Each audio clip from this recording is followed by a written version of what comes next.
Despite the Supreme Court ruling that the law is constitutional, Governor Scott continues to resist some of its optional provisions. He's refusing to expand the state's Medicaid rolls and won't set up a website designed to help Floridians shop for health insurance. He says both will drive up the cost of living in the state. As Channel 4's Whitney Ray tells us, the governor's stand on this is drawing criticism.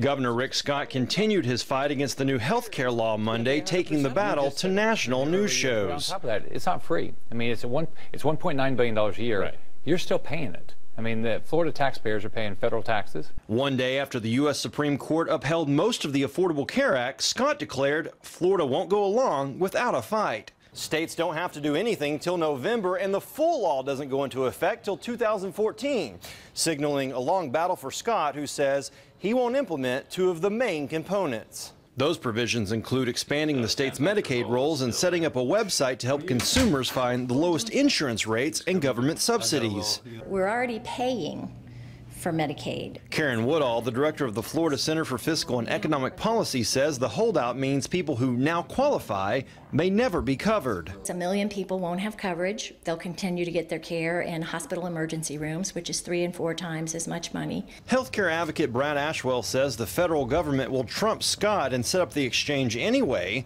but until they do, consumers will miss out. Without moving forward with transparency, with consumer input, we really stand to not receive the full benefit of this law.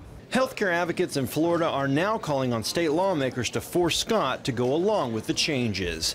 In Tallahassee, Whitney Ray, Channel 4, the local station. Right now, the federal government is willing to pay for the entire Medicaid expansion, but after 3 years, Florida would have to pick up 10% of the cost.